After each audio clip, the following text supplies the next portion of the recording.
Right folks, so cockpit view in Automobilista 2. What do I like and dislike about it? Well, when I started out in Automobilista 2 there were quite a few things I didn't like about it.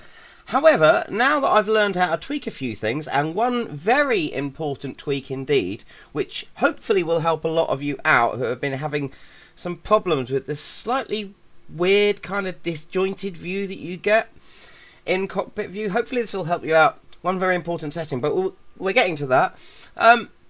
Now that I've got these tweaks in place, what do I dislike about cockpit view? Well, nothing. I really like it now.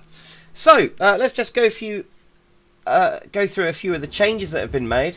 One thing I really love now, when you're in cockpit view and you want to change your seating position, previously before certain updates came out, or recent updates, when you went to move your seat forward or backwards, you'd have to constantly click the button to click forwards or backwards. Also, you had no way of getting back to default because you didn't really know what default was after you change it. However, if you stick your HUD on, now, if you look at my dashboard there, you'll see the letters come up in white with numbers, and it shows you how far away from zero, i.e. default, you are if moving forwards or backwards or moving your seat up or down. So if you ever want to reset your view, it's there. That's brilliant. You can even, if you like, change the pitch, how much you're looking up or down, your angle of view, like that. The only thing there is that they haven't put a graphic in there, the little white letters, to tell you when you're back to zero. So always try and remember if you're going up 1, 2, 3 clicks or down 1, 2, 3 clicks, because that also is still done in clicks. So I like that, and I've got my left and right buttons, so that's all great. Now, one more very important thing. If I just jump back in here, you can cycle through all of your cameras, so your cockpit camera, passenger camera, helmet camera, bonnet camera and outside camera, but we're focusing on cockpit views. So you've got your standard cockpit view there, then you've also got your cockpit view which is with your helmet on, so helmet view. I really like this. It gives you this little graphic down here of the brim of your helmet, plus you can see the odd little bit of screen dirt on your screen, and if you're racing in a single seater, it's pretty cool as well because you can enable raindrops in the graphic settings on your screen. I've noticed one thing about this. It's fine on a screen. It doesn't really, if you go into helmet cam view, it doesn't really affect anything like frame rate. However, I have noticed this very weird thing, and apparently someone told me, or rather my friend Pete told me, this is a hang-up from Project Cars 2, which uses the same game engine that this game uses. And that is that if you're in VR and you're in normal cockpit cam and you've got your graphics set up so it's all running nice and smoothly, if you then switch to helmet view, your performance slows down. You will lose frames. I don't know why that is. Maybe it's because you've got this graphic rendered close up against your face. I'm not sure, but it will slow down your frames. So if you've got slow frame rates in VR, stay in standard cockpit view rather than helmet view. So going a bit further and getting closer to this one little point which should change your experience rather a lot. These are your camera settings. If you go to options, camera, here you have your field of view, and that's how much of a field of view that you've got. Set that as your needs must, depending on your screen size and all that sort of thing. You've also got configuration where you can tell it how much, if you want the head to shake as you get to high speeds, how much head movement there is relevant to what the car's doing. Things like G-force, which is how far your head's going to move outwards to the car if you're turning in. You've got helmet leaning, which is how much your camera leaning, which is how much your head's going to lean in. I like that on because, well, I lean into corners with my neck when I'm driving normally, so, and a few more settings like that. So with everything whacked up on full, let's go out. Now I've chosen the Porsche because it's a rather bouncy machine, and I've chosen Cadwell Park because it's got lots of elevations. It's a rather bouncy track. So this should show you some of the problems you might encounter, or should illustrate them rather well. So off we go. Now I've got everything turned on to full. I've also got speed sensitive FOV on, which increases your field of view as you're driving. I've just got that on for this first example. I wouldn't normally use it because of course your field of view, the human field of view, is about 210 degrees, something like that. That never changes in real life. So that feature's just there to make you feel like you're going a bit faster, which might be a cool effect and useful if you're racing on a small screen, but I don't find it realistic. Anyway, now, apart from the fact we've got everything whacked up to full, I do find that there is this rather disjointed way that the cockpit seems to move around the world, or the world view, the view outside of your car seems to change around as well, and it's very unsettling, disjointing. Sometimes it actually, because of some of the movements, especially when you're going up and down elevation changes, actually makes you feel like your frame rates are slowing down and speeding up. It's just weird. There we go, that's a great example going over that hill. So this has put a lot of people off, I think. In fact, I was on a server the other day. It was Gamer Muscle server, who's a YouTuber who focuses on sims and runs servers when he's live streaming. Go and look out for him. I was on his server and I heard him saying on his stream that the cockpit view was making him, you know, he's giving him a headache. And I've had other YouTubers say the same thing. So, what can you do to reduce that? Well, first of all, obviously, you might want to just take all the effects off. So, first of all, high speed shake, I take that off just generally. That increases the amount of vibration your head is doing if you get into high speeds. So let's take head movement off.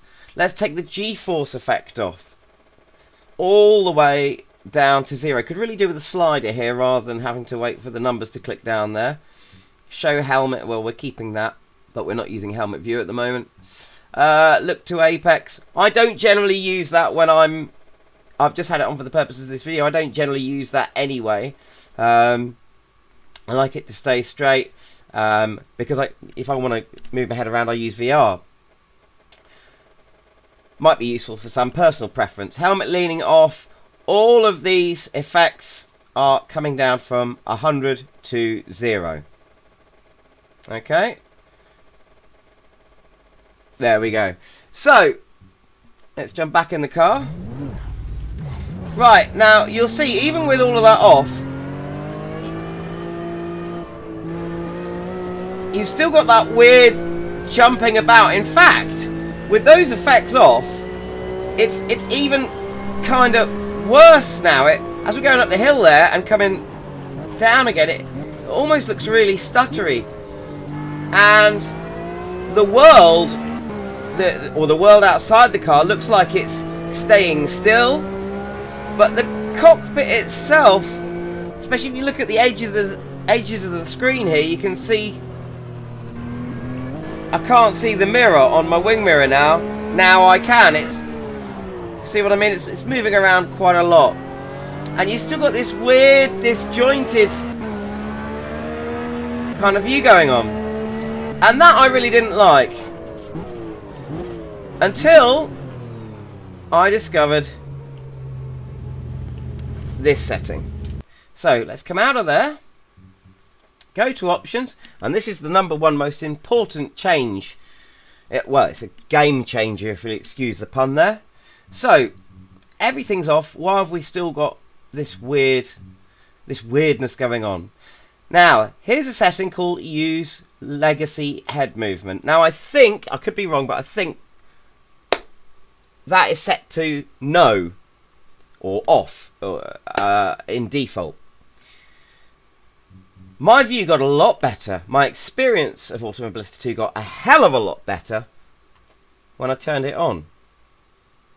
Now, watch what happens.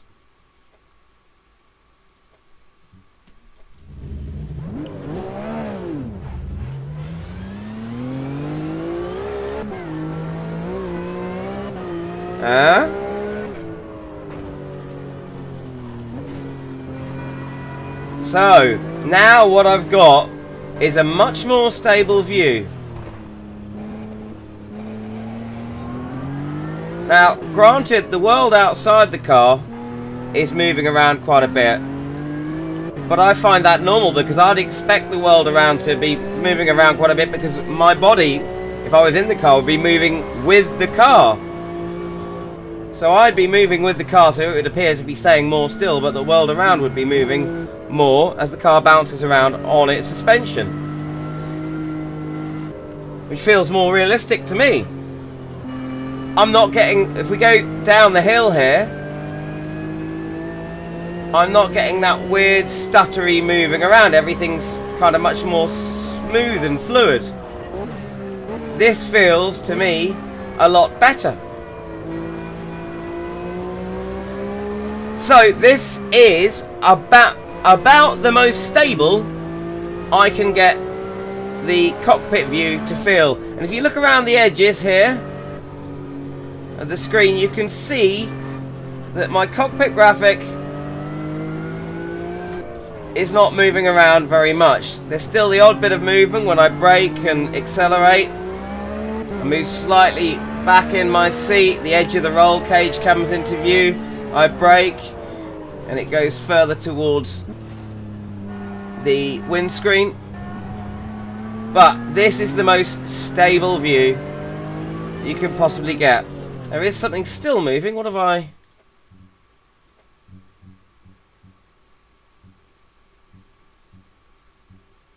No, that's the most stable view I can get. Ah, right, yes, I have left one thing in. On, sorry about that, and that's in field of view. Speed sensitive FOV. Turn that right off. I meant to do that earlier. So now, there we go. Cockpit view, not moving at all. Totally stable. Now that's a game changer for me. Complete and utter game changer. Much better. So there you go. But if you really want to know my personal preferences, with that legacy mode turned on, I still like to know when I'm braking and accelerating, so my head moves forward in the car a little bit or backwards, and I can see closer up to the windscreen. I see I'm going closer to the windscreen with the G-forces, so I like to have G-forces on. So these are my personal preferences if you want to try these. So I have my G-force actually set at 100.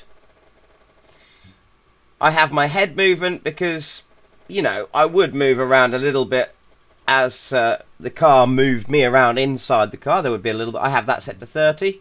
And seeing as I do lean into corners, if I'm racing in VR, I will lean into corners. If I'm driving in real life, I will, you know, lean in. I'll even lean in on, you know, whilst I'm racing with just my single screen. It's something I do naturally. I like those effects on. And you might think, well, hang on a minute, you're just undoing all of the work you just did. No, because the most important thing is that that legacy head movement is on. And also I've turned off that silly field of view sensitivity. Turn that off if you don't want it. So now I've got some of those effects back. So if I accelerate, you'll see at the top of my screen, you'll see the edge of the roll cage. There you go, accelerate, you can see a little bit more of that. The car just does that a little bit. Braking, and I'm closer to the windscreen again. So I've got a bit of G-force there. As I turn the corners, I'm going to have a little bit of helmet lean. I like to have that. That's just my personal preference. But you will see that even with those effects now turned back on, I don't have that weird disjointed feel where it feels like the car is moving around me, but kind of independently, and I'm not moving with the car. Now I'm moving with the car. I think what Legacy head movement does is it acts as if the camera was attached to a certain point on the car. So like it was actually strapped physically to the seat, which is much better. And this is much better. Even if I went into those settings, turned all of those effects right up again to 100, it's still 100% better view for me. So let's just park up, and there you go. Turn on Legacy head mode. That's what I like and dislike. In fact, as I said, now I don't actually dislike anything about Cockpit View. It's great. So, obrigado. Adios.